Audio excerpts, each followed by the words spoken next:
away 8 inches in reach to Talmadge Griffis. So most things are in favor of David Tua. In other words, his weight and his experience, but in terms of his height and his reach disadvantage, that's pretty much the way it is for every fight. Ladies and gentlemen, good evening and welcome to Trust Stadium here in Waitakere City, New Zealand, where tonight 72 promotions in association with Cedric Kushner Promotions are proud to present Tour of Duty, 10 rounds of boxing in the heavyweight division. Sponsored by Tua Man, Lion Breweries, The Sunday News, Sky City Auckland, New FM, and TVNZ1. Sanctioned by the New Zealand Professional Boxing Association Incorporated. Ring supervisor for this bout, Mr. Carrick Belton. The 3 judges at ringside scoring this contest will be Jeff Belton, Bob Gibson, and Pat Leonard. And when the bell rings, your referee in charge of the action inside the ring, Lance Reville. And now, for the thousands in attendance and the millions around the world who wish they could be here in New Zealand tonight. Ladies and gentlemen, let's get ready to rumble!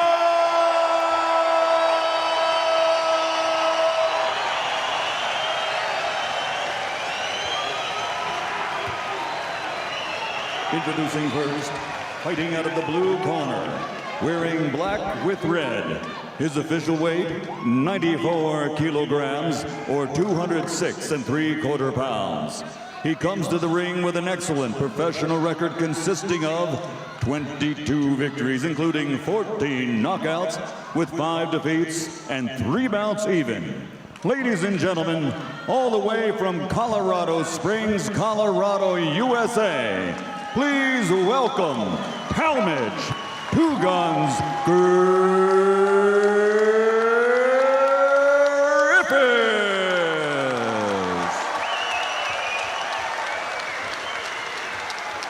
And his opponent across the ring, fighting out of the red corner, wearing black with silver. Official weight, 114 kilograms or 251 pounds. His professional record, 42 victories, including 37 knockouts, with only 3 defeats and 1 draw. From South Auckland, the former IBF Intercontinental Heavyweight Champion, former WBC International Heavyweight Champion, and former #1 ranked heavyweight contender in the world, presenting the Fighting Kiwi Pride of New Zealand, Tua Man, David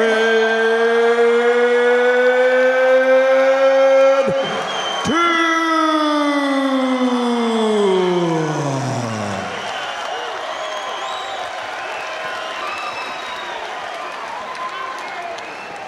All right, so Michael Buffer has set the stage. The crowd is in a frenzy, and this is what we all came to Auckland for, to see the comeback of David Tua.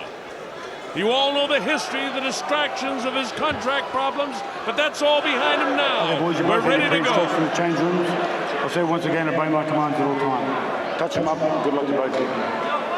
Remember the rules, 10-point must-scoring system, no standing 8 count. There is a 3 knockdown rule. A fighter cannot be saved with the bell in any round except the final round when the bell signifies the end of the fight. Only the referee can stop the fight, and in case of an accidental foul, we go to the scorecards after 4 complete. Here comes David Tua, Talmadge Griffis in the black trunks with the red trim. David with his back to you, standing right in front of him. We're looking for the left hook to see if he can touch this guy up right away here. As David blasts to the body right away, Griffis tries to hold him off with a jab. Very calm and cool, Mike, is David so far. Well, he's been in against a lot tougher and harder punching fighters than Talmadge Griffis, but picking his punches early, and we saw going to the body with the right hand early. That is a typical David Tua move, to set up the left hook up high, but breaking him down early, and you see just the leverage he gets on that sort of leaping jab that he does, the sledgehammer jab. David showing some patience here as he waits for the opening against Talmadge Griffis. Griffis backs off, tries to stay away from him, tries to keep that jab in his face. Don't like the way that Griffis is circling to his right. He's got to keep that right hand of his up. We all know about David Tua's left hook. It's no secret. David built up a good sweat in the dressing room, but there was a lot of time with all of the festivities coming out here, so he's cooled off a bit. Right now, he's just looking for his opportunity to land one big blasting shot. But there's the hand speed of Griffis. David not panicking whatsoever, just waiting for his opportunity. He's been called a one-dimensional fighter, and with a granite chin and a great left hook, that's all the dimension you need in the heavyweight division. Well, David Tua is a small windowless house, basically. Yeah, he is. Huge punching power, a fantastic chin. And to be perfectly honest, when you have those assets, it makes you a tremendously difficult prospect unless you are from the absolute top drawer. Huge legs on David. Look at the size of his calves. That shows, that shot that we have right there really shows you the size of his calves and huge thighs, and that's where his punching power comes from. So far, he hasn't exploded yet, but he will. And we see a little bit of what we saw earlier from Tipton Walker. Griffiths not really willing to sit down on his punches. He's really up on his bike.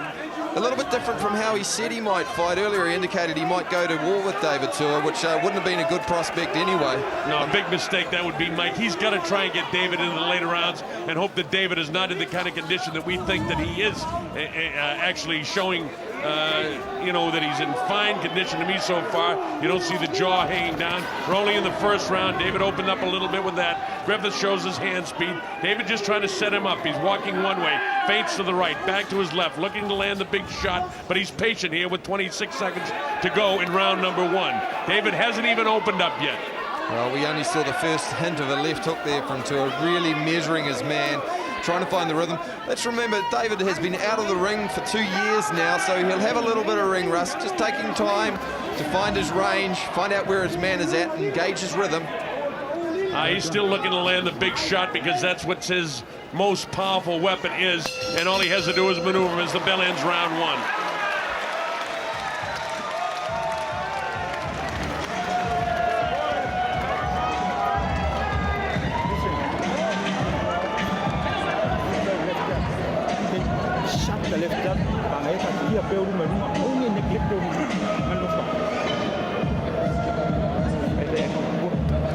In the corner of David is Jim Strickland, Inga Tuigamala, Billy Stratham, and Gus Lamb.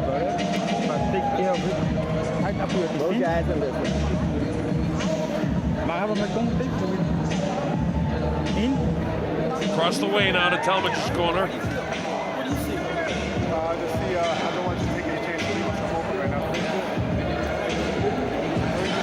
Kishna Wainwright in there with him.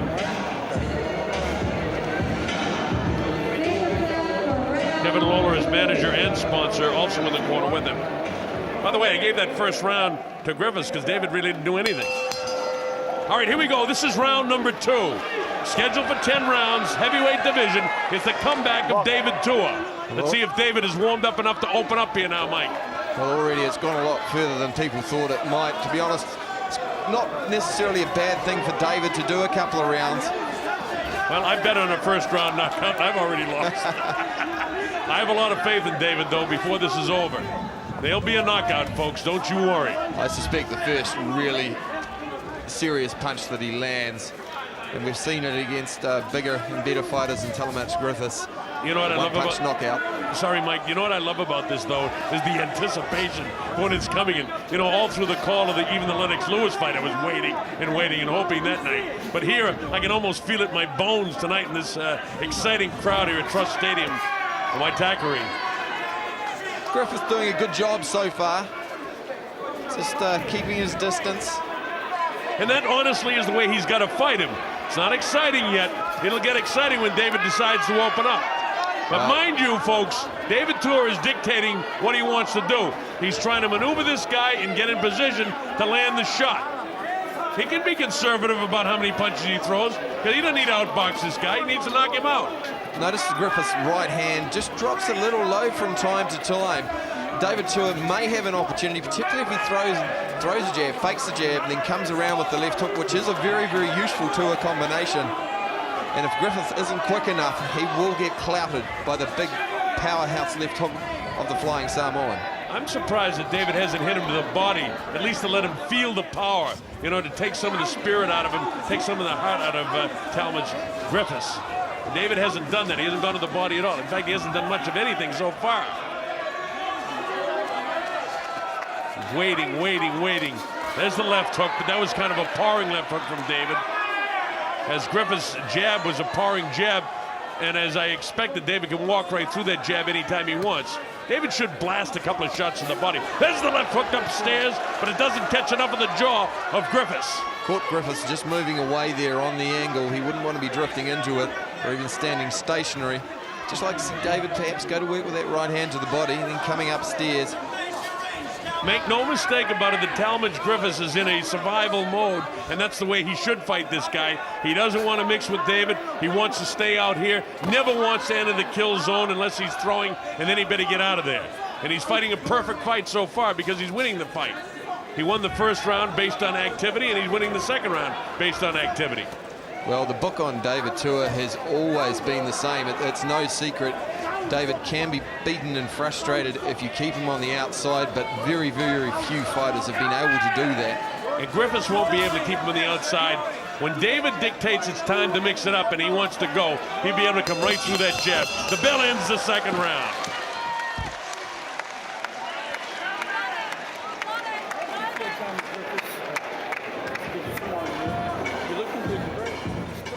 On my scorecard now, Mike, I've got Griffis winning the first two rounds just based on activity. Yeah, I think you're right. We head into the replays from the second round. There we see a sharp little left hook, a turning left hook from David Tua, and he can throw it. He's got such quick twitch fibers that it's tremendous power and tremendous speed. He's aware of your right over your left hand.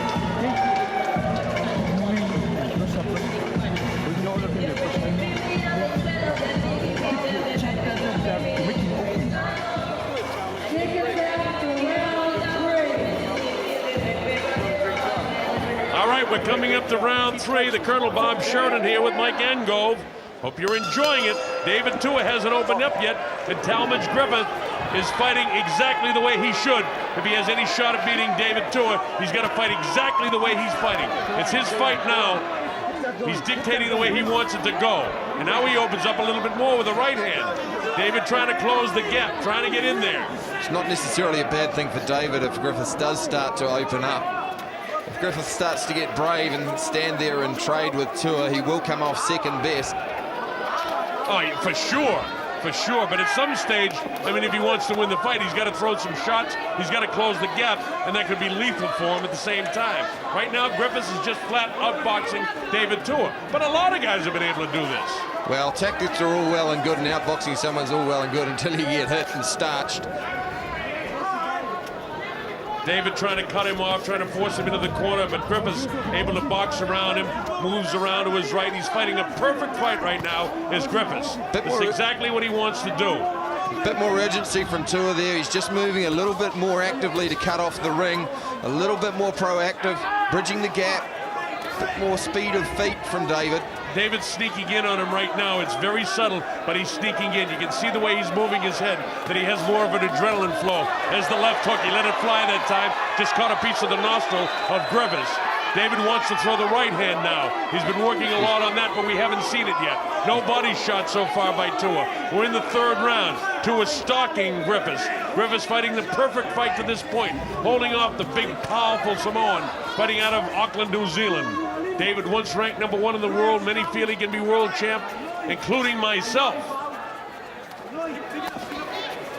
There's the left hook, and it caught Griffis that time. Didn't shake him, but it caught him. And that was just a little flick of Tua's wrist, not a huge amount of leverage on that punch, but you can see the power of the man. And again, Tua coming off the jab with the left hook, jabbing to the chest and then coming upstairs with the left hook. like to see David come back with a right hand behind that left hook, so he's not totally one-dimensional. And I know he's been working on the right hand in training, but right now he goes down to the body, and that, I think, is a good move on David. David closing the gap a bit more. He's picking up the pace a little bit more. Talmadge continues to hold him off with a jab. Nice stiff jab by David Tuitt. Snaps the head back of Talmadge Griffis. You saw that got Griffiths' attention immediately. The power of the sledgehammer jab from David Tuitt, giving Griffiths something to think about. David can punch with his right hand. He is a big puncher off both hands. It's just his leverage tends to set himself for the left hook, but when he does throw the right hand, he becomes twice the fighter. Well, he just threw his first right hand of the fight, caught a bit of the elbow of Griffis, but he threw it with real bad intentions, and he needs to do that more. He's going to bang the body of Griffis a couple of times, and those hands will come down as his elbows will try to protect his body. But David right now is doing pretty much what he wants as the bell ends round number 3.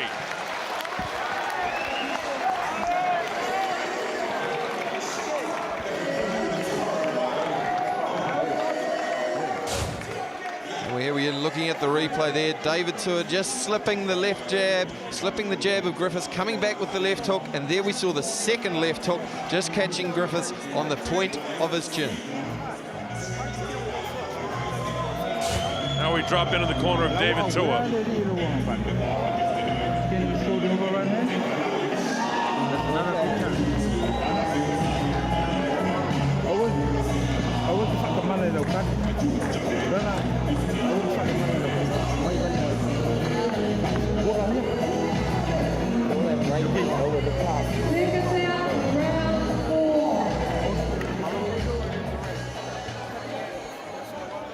We're all set for round number 4. This is a place where I didn't expect this to be, but that's the way David Tuitt wants to fight this fight. Evidently, he wants to get a little bit of work, testing the man, see what he can do with Talmadge Griffis.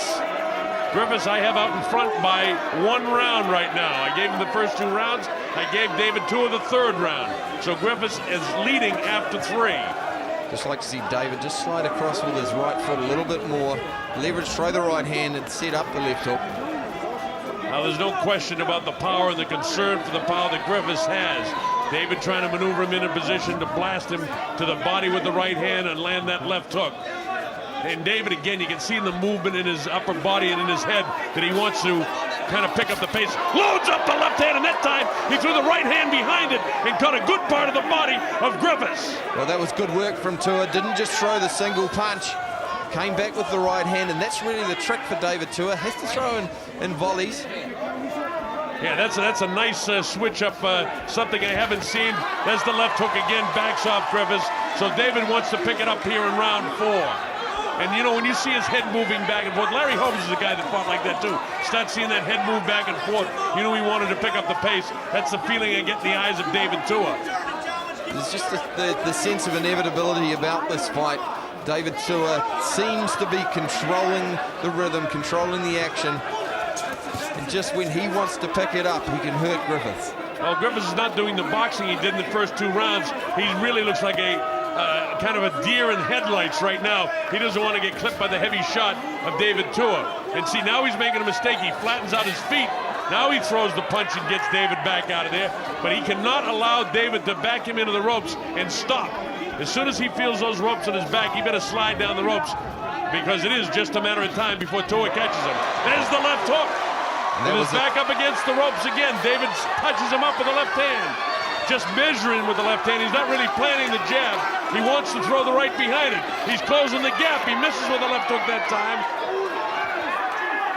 David's missed the left hook now on 3 occasions in this fight. I'd like to see him just string on the right hand behind the left hook, because Talmadge Griffiths is just pulling his head back out of the way. If David could follow up with the right hand and then his own left hook to follow that, he could actually catch Griffiths. Mike, when you get in there at the end of the fight, you're going to interview David.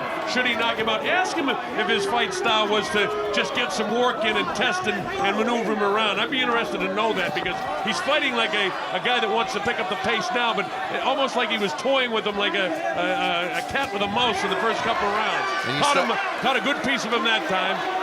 You start to see Tuitt just moving his head a little more, slipping under and countering with the hook. When David Tuitt starts to move like that, you know he's beginning to get set. Notice that Griffis is not planning the jab anymore. David's making him miss, and David is getting more and more accurate with his shots. As the bell ending the 4th round, that's a good 2 around.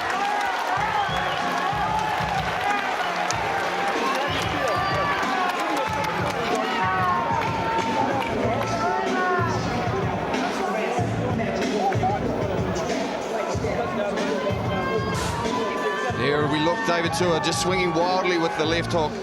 Griffiths just pulling his head back out of the way, doubling up with the jab, following with the left hook. David Tua catching a piece of Talmadge Griffis, and again just catching him drifting away rather than full on into the punch. This Griffis corner, you see him with the end swell of the right eye. So that left hook is beginning to take some sort of toll. Nobody's been down so far. Nobody really shaken.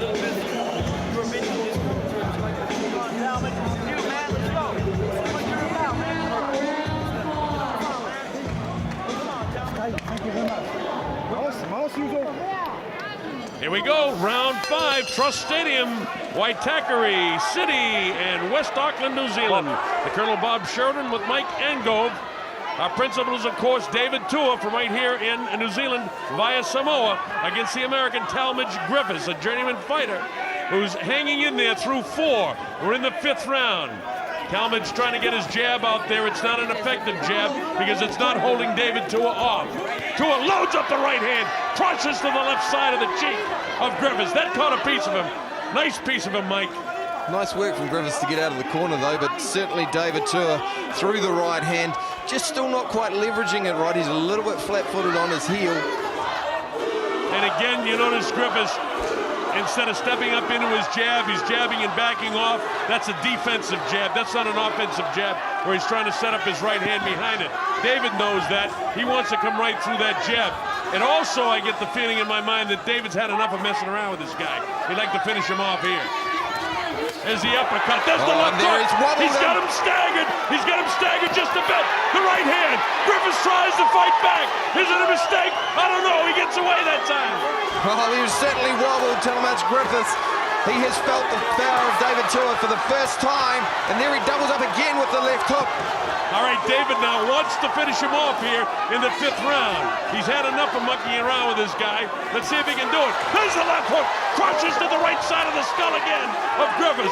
But Griffis stands in there, making the mistake of putting the back to the ropes. Here comes David in to try to finish him off. Where's the right hand, David? He doesn't let it fly. He lets Griffis off the hook. Has the left hook. Right hand behind it. David's all over him. He wants to finish him and can't catch up with him. Well, David's just getting a little frustrated. He knows he's got a piece of him. He just needs to set his feet a little bit better. Display some of the patience he had earlier. Griffiths still pouring away with the jab. But David's power did stagger him here early in the 5th round. David hasn't been able to catch him real cleanly since, but he's turned it up a notch. You know he wants to finish him here. Tua coming forward, pouring to set up the right hand or that left hook again. Talmadge almost desperately backing up. There's the left hook again, but it sails across the nose of Griffis without getting a piece of it. David bounces forward this time, trying to set up another power shot. Griffiths just getting a little bit confident inside there, even though he's still backing off. He's turning to quite often, which isn't a bad tactic. Turning a big man and a man who's a little less mobile. Well, that's a good point, Mike. He should be trying to turn David and a guy that's not very mobile. But on the other hand, with this guy and the power that David has, he's just got to fight the defensive fight. He's fighting, and every once in a while try to open up a bit. But David's coming right through the jab because he's throwing it defensively is Griffis. David paused with his right hand there. If he's going to throw it, he's got to let it fly. He is there for the right hand too. He's slightly lazy on that jab. Like to see David throw it. Of course, we've been asking for that for a long time. The bell ends the 5th round. That's the best round for David Tua.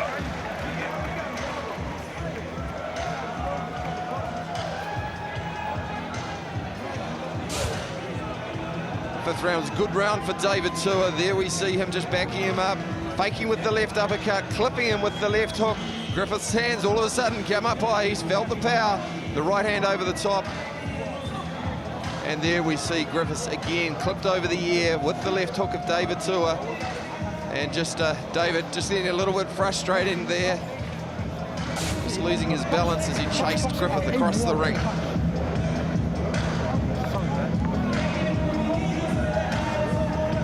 David with a new spirituality, desire. Kevin Barry did the job bringing him to the point in his career where he became number one, and now he's turned to his family to take him the rest of the way home in his quest for the heavyweight championship of the world. This is round 6. I get the idea that anytime David wants to finish it, he can do it now. And he's up on his toes. He wants to chase this guy down. He'd like to finish it. I thought he wanted to finish him off in the 5th the way he was moving, but he may try to do it here in the 6th. He's tired of fooling with him anyway, Mike. Well, certainly he knows he's got to get his man out of there now. If there was any plans on going some rounds, he's got enough ring time and he's got the rhythm. He just needs to put him away. Well, he's maneuvering Griffis left and right the way he wants him. Once he gets him in position, I hope he throws a combination of punches, the left hand and the right hand behind it. Oh, did he ever load up a right hand that time? So there is a right hand in his arsenal. Didn't nail him, but he threw it. Well, I think David threw the kitchen sink, the bath, and probably the lounge suite as well into that one. You're not talking about knocking a man out. You're talking about taking the guy's head off if he lands that shot. The problem, of course, is the short arms and the lack of height for David. Don't forget, Griffis has 8 inches in reach advantage, but David comes right through it. But that's not unusual for David Tua. Most of his opponents are taller and have a big reach advantage. I think one of the few fighters he has fought at his own height was Griffith's current trainer, Krishna Wainwright. And Krishna Wainwright at about 5'10" with a similar height to David Tua. Of course, the big fight that everyone would love to see is Mike Tyson and David Tua. Same height and both powerful punches. That they say be worth about $25 million, 12 for each guy. Well, I wouldn't mind seeing that myself. Certainly wouldn't be any room. It'd be a fight in a phone box, I'd say. But right now we're in round number 6, a place many people, including myself, didn't expect it to be. David Tua is in command right now, but Griffith, I thought, won the first 2 rounds of the fight before David decided to open up a little bit in the 3rd. Then he staggered Griffiths in the 5th round, and not a lot of action from David here in round number 6. We just saw a little sign of David Tua on the inside. He rolled under the punch and bumped him off with his left shoulder. I'd like to see him do a little bit more of that to create room. Wild right hand to the body there from Tua. Needs to follow it up with the left hook upstairs. David having difficulty landing the jab with authority, but David makes a living on power shots. He's got the adrenaline flow going now, and tell by the head movement again. Nice foot movement. You know, one thing I'm noticing here in the 6th round that I noticed in a lot of David's previous fights, oh, David got rocked by a pretty good shot by Griffis there. A right hand followed by a left hook, is David is not sucking wind. You notice his jaw's not down. He's breathing heavily, all right, but he is in better physical condition than I've seen him in many of his fights. Well, certainly David's always carried power into the 11th and 12th round, as we've seen from his knockouts of Maskayev and Aizen Rite. He carries power. He carries that anaerobic power right through to the latter rounds, but this is only a 10-round fight. He needs to get to work now, and we see Griffis, as we come to the end of that round, just getting a little confident. That was Griffis' best round since the 2nd round. The bell ends the 6th.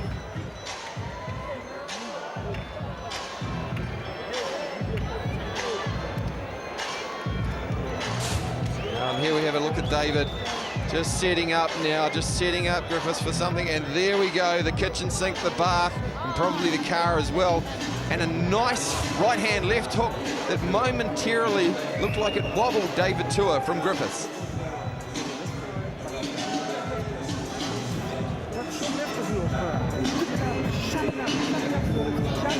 I've got it scored after 6 rounds, 58-57. I scored that last round even. I don't like even rounds. I thought Tua was winning the round, but then Griffis staggered him, so I had to give him the round.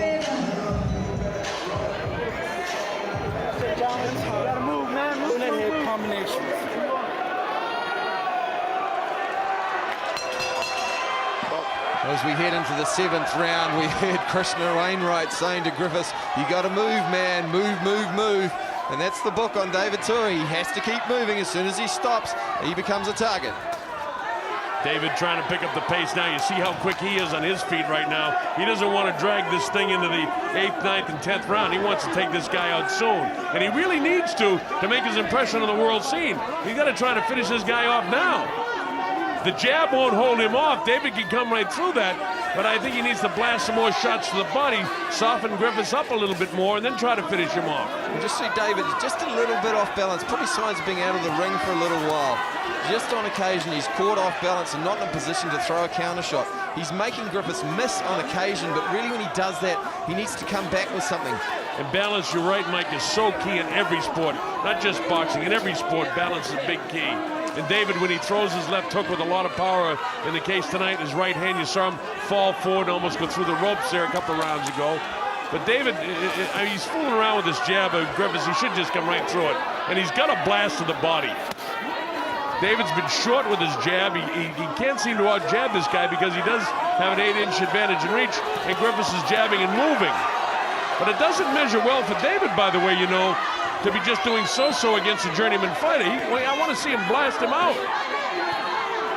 And I'm sure he wants to. Yeah, perhaps this is where we're just starting to see, although David's still controlling the rhythm of the fight, just the lack of quality sparring that he has had, and he got clipped by a right hand as he missed with the left hook on the way in there. That's the danger of David against real good boxers. He had that problem, you know, when he fought against Chris Bird, although Bird has, you know, no power, so he didn't hurt David, but that's how David lost that fight, because he'd throw his shots and then get countered. This guy is not in the league with Chris Bird at all, but he's getting away with a lot against David. David's letting him off the hook on occasion here. Griffis moving right, then moving left. Nice sledgehammer jab there again from Tua. That's the first good jab that David's landed, and I'd like to see him do that more, and he needs to do that. And he throws the right hand to the body, caught a pretty good piece of Griffis' body that time. You notice Griffis' left elbow comes into his body after David whacked him that time. David wants to load up a power shot right here. You can see it coming. He's planting his feet, getting his legs ready, getting ready to turn his hip over. There's the left hook, the power shot, makes him miss. Now there's an opportunity there when a guy throws a right-hand power shot to counter him with the left hook, but David wasn't in position to do that. It's easy from down here to pick that up, but it's much harder when the guy's in front of you. Yeah, that's right. Sometimes it's easier talking about it than do it. Oh, and there we see the left hook. Left hook, right hand catches him. He's got him in trouble now. Griffis trying to hang on. Here's David with all the power, trying to finish him off. How has Griffis stood up against the power shots? Left hand, right hand. He was ready to go at the bell, but at no time did David drop him. He staggered him, and he staggers towards his corner. That's what the crowd came to see.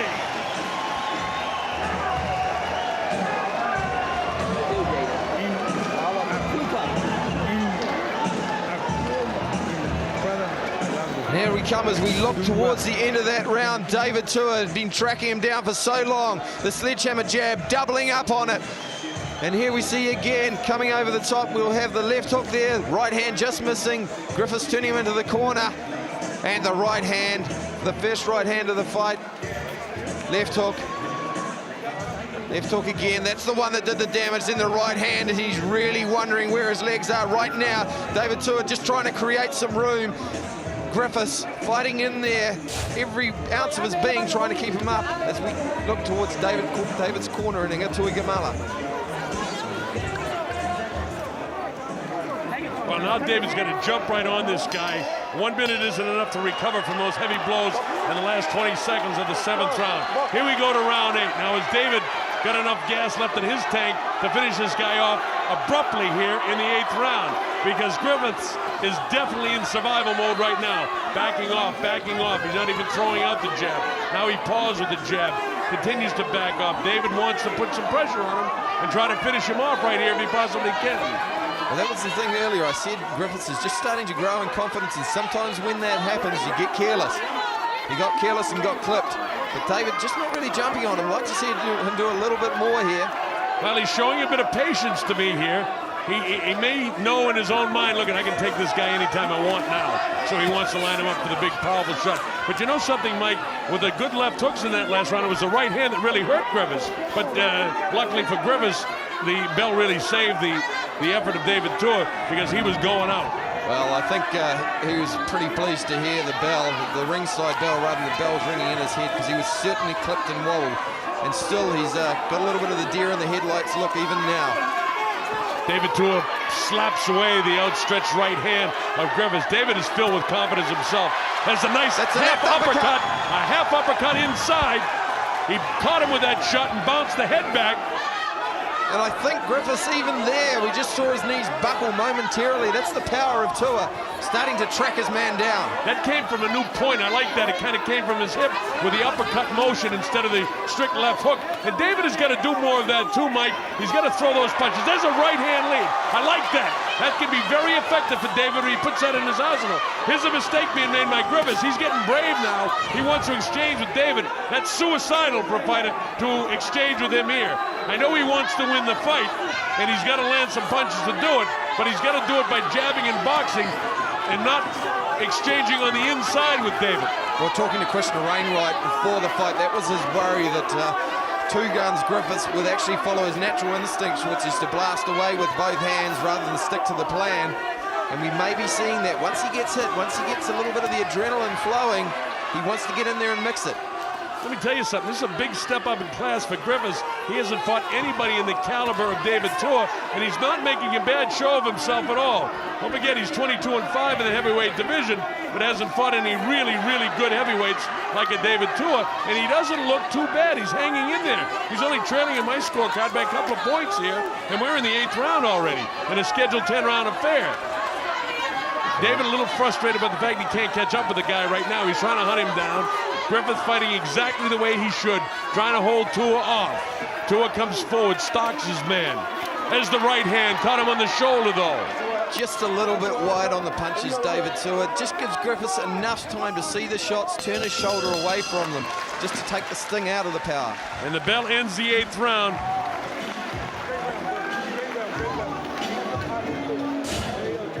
Well, here we see Tua just going with the left hook and the uppercut that momentarily buckled Griffiths' knees, but he came back well from that. And the right hand lead from Tua, catching Griffiths, drifting into the right hand.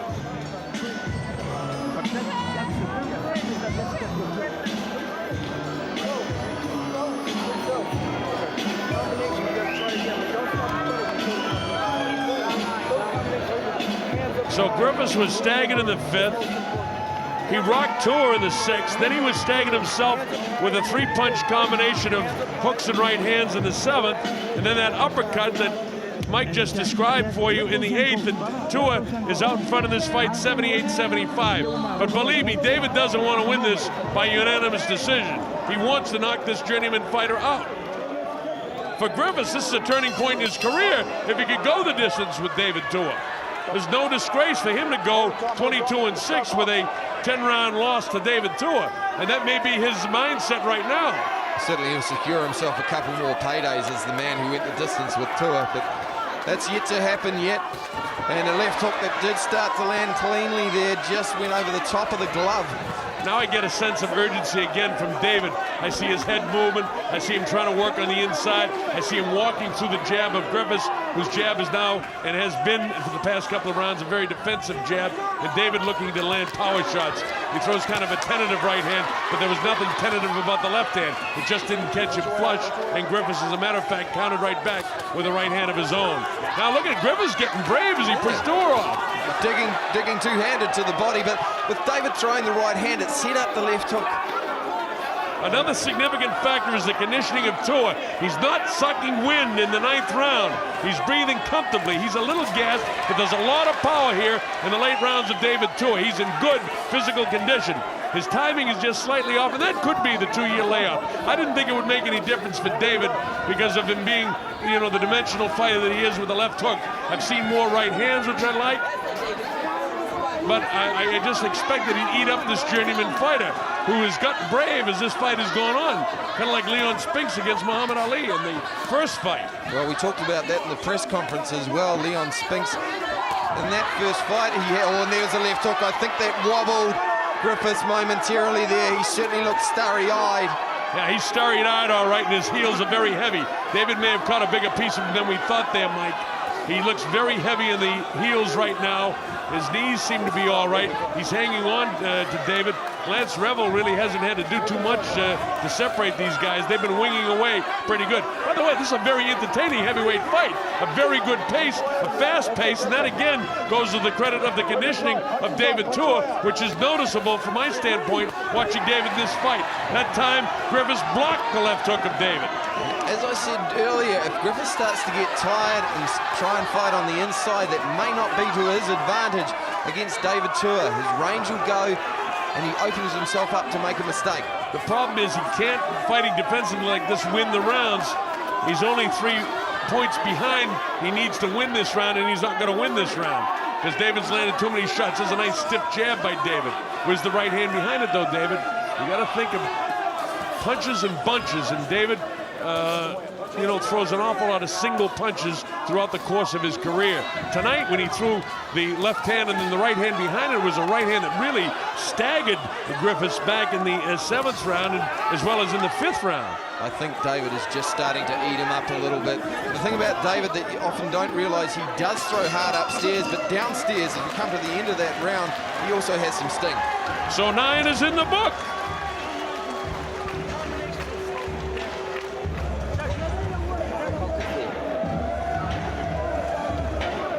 Well, we head an end of round 9, not expecting it to go that far. That left hook clipped Griffis more than we thought, and another one around the ear of Griffis. And the left hook right hand, again, when David throws in volleys, he's more effective. I think Griffith has shown extraordinary conditioning for this fight. He's been able to gobble up some of the best power shots of David. I don't know what that tells us about David's power. Has he lost any power? I don't think so, really. I just think that maybe the layoff, you talk about ring rust, I didn't expect that to happen, but there might be a little bit of ring rust. That's why his promoter, Cedric Kushner, says, I want to get him right back in 90 days again. Here we come, the 10th and final round. The Colonel, Bob Sheridan, with Mike Ango. Glad that you're going to be with us. We're at Trust Stadium in Waitakere. You're watching TVNZ, and now there is a sense of urgency. David wants to knock this man out. Well, in front of his home crowd, he doesn't want to see it go the distance. David Tua is not a fighter who wins fights by unanimous decision. Here He's comes a loaded up right hand, the left hook. He's right behind the left hook again. There's the right hand. He wants to finish him off. There is that sense of urgency, and Griffis has a sense of bravado, which is a mistake. He should box and stay away from this guy. He thinks he can still win this on the scorecards. And he can't. David's got the fight won, but he wants to knock him out. As Griffis trying to make a fight of it in the closing frame. David's starting to do some nice work to the body downstairs. This is where we talked about David starting to punch in combinations, and he does look good when he does that.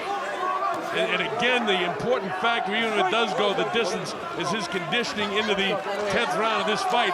I mean, his mouth isn't hanging open like I've seen it before. He's tired, sure, but not to the amount of fatigue that I've seen him before. There's a lot of power left in David Tua. Here he is urgently throwing the left hook. He's trying to finish this fight and turn the lights out, and he just can't quite catch this Griffith, to Griffith's credit. David closes in, plants him into the corner. Look for the left hook, folks, the right hand to the body. There haven't been enough body shots thrown by David. That's one thing tonight. That's always been his strength as a fighter too, the way he wears a fighter down, dropping the hands with the... Oh, and there's a left hook on the inside coming off the body shot, just as we were talking about it. Yeah, Mike, a very good right-hand body shot in there. This guy is in magnificent condition. Now he's making a mistake of mixing with Dave. David goes after him, hunts him down. He's trying to finish him off. With everything he has, he wants to knock this man out. A lot of credit has got to go to Griffis standing in there with this big, powerful puncher. Just got rocked by a right hand. There's the uppercut by Tua. He backs him off, loads up the right hand, the left hook. David's starting to go to work. Another right uppercut up top. There's a real sense of urgency for him to turn the lights out. Griffis is trying to hang in there as best he can. He's still not hanging on to him. He really should grab David right now. Loads up the right hand. Oh, cracks him. Cracks him with a shot. Big left hook. David is trying to finish it off. Look at this. Talk about conditioning. Griffis is ready to go. Tua's in him with everything. Lance Rebels should move in and stop the fight. 1 or 2 more shots. That's it. It's all over. It's a 10th round technical knockout victory for David Tua. He did it. What do you want to do? Mike, how about that? David Tua, the final round of the fight. Have we seen this before from Tua or what? And in front of his home crowd, to be honest, Bob Sheridan, that's as good a result as we could want from David Tua. Even though he didn't look sharp, he got some rounds in. Hey, don't forget to ask him now, did he want to go the rounds? Did he want to go the rounds? I want to know that myself. Well, what a finish there from David Tua. I've got a feel for Talmadge Griffis, did so well for so long. Only 26 seconds left in the fight, but he showed a lot of guts and determination, and he did take some big shots. A brilliant finish for David Tua. He wanted to knock him out in the 10th round, and he did. When he turned it up to the full steam, he was able to do it. And remember what I said about his conditioning, Mike? He was in great shape, fine shape, as good a shape as I've seen. All right, Michael Buffer standing by. We've got to make it official. So without further ado, let's go to the classiest ring announcer of them all, Michael Buffer. Ladies and gentlemen, the end comes at 2 minutes, 45 seconds of the 10th and final round. The winner by TKO victory, he is back to a man, David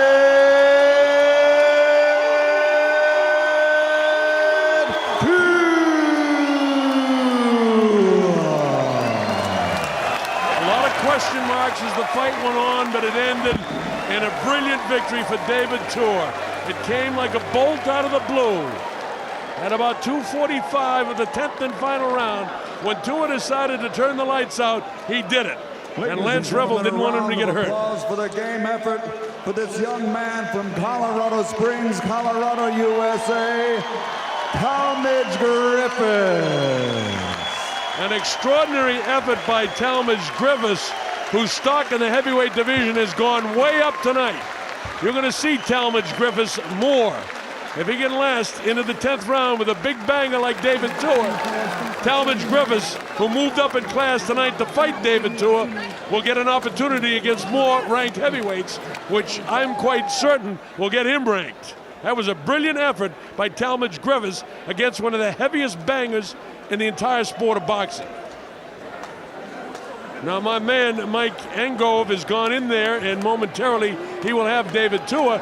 And here we go, here's Mike with David. Congratulations on your fight tonight. 2 years out of the ring, it's been a long time. How does it feel to be knocking people out again? All glory to God for this great victory. Brother, it's been 2 years, but it's like riding a bike again, you know. You'll fall off it, but you know, you got to get back on it and have another go. It looked like for a while there you were having trouble tracking him down. Did you feel any ring rust there? He certainly had his running shoes on for 10 rounds. Well, I have to give it up to him. I thank you for giving me the opportunity to come out and display talent, but more importantly, I thank the supporter for coming out. It's been a tough 2 years, but you know, people's generosity throughout those tough times, you know, I'm grateful for it. And of course, what the people want to know is what's next for David Tua? What are the plans? What do you have in mind? Well, today was a very special day. It's my youngest boy's birthday. Nana, happy birthday, boy. He's 7 today. And I thought I was going to finish in the 7th round, but anyways, a good victory is better than not having a good victory. Well, congratulations on another late round KO victory to David Tua. We just go over to Cedric Kushner. Ladies and gentlemen, Mr. David Tua. Ladies and gentlemen,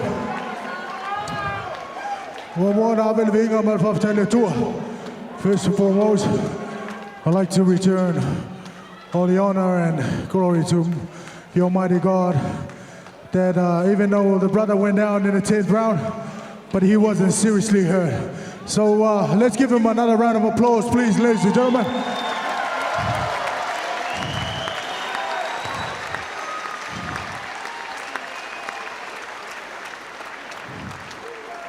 On behalf of our humble small team Tua, I'd just like to thank you all for taking the time to come out and support me. You know, this is not a comeback. If anything else, it's continuing my journey and our journey that one day we'll bring the title back here. Manuel Lasso.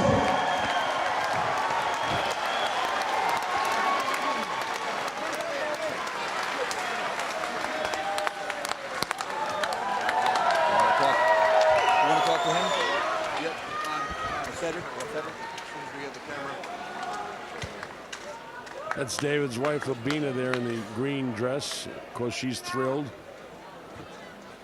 A very exciting night for the Tua family and all New Zealanders.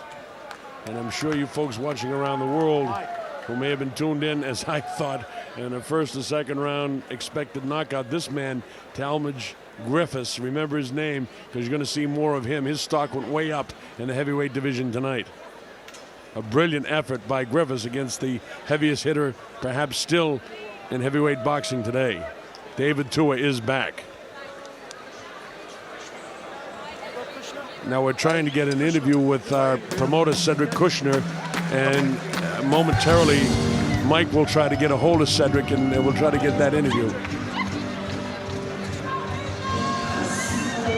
All right, Mike, go ahead with Cedric. Here we are talking to Cedric Kushner, tonight's promoter, and of course the new manager for David Tua. What's coming next? A good performance from David tonight, to be honest. He went a few rounds. What are your plans for him in the next few months? Well, I thought it was very good for him to go rounds. I wasn't concerned. I was happy that he went some rounds in actual fact. And I'd like to see him back in the ring in 90 days. Keeping him active? Right, I think definitely. He's had a 2-year layoff. It's a very, very difficult thing. If he went 2 rounds, people would have said Talmadge Griffis was nothing. Now that he went 10 rounds, people might say, why did he go so long? So it's a very difficult situation. But I think David must be very happy that he went the extra rounds. Okay, well, thank you to Cedric Kushner. Congratulations on another victory for David Tua and a great promotion. Thank you very much. This is a terrific promotion. All right, let's show you how it all happened here as you see it unfolding. David Tua loading up shots, catches him with the uppercut. This is the beginning of the end. Griffith tries to fight back gamely, but look at the assault in the final round by David Tua. Look at the clean shots. There's about 5 or 6, and you see Lance Revel wants to move in, but he's giving him every opportunity to hang in there. Then one final big right hand it was, not the left hook. The right hand was the final shot that referee Lance Revel saw, and that was enough for him not to allow Talmadge Griffis, who put up a brilliant battle, not to allow him to get hurt. So it was a brilliant effort again by Griffis, but even more brilliant for David, who had to go into the 10th round, but was in magnificent condition. Never had that jaw hanging down where he was really gassed and sucking wind. He trained hard, and when he wanted to turn up the notch, I thought he wanted to take him out in the 7th, but there was no question about it in the 10th that he was going for a knockout, and it came with just 15 seconds left in the fight. All right, that's the situation. We want to thank everybody involved here. Murray Needham, our executive producer, Stu Dennison, and the director, Barbara Mitchell. So for Mike Engo and the Colonel Bob Sharon saying, I hope you enjoyed being with us.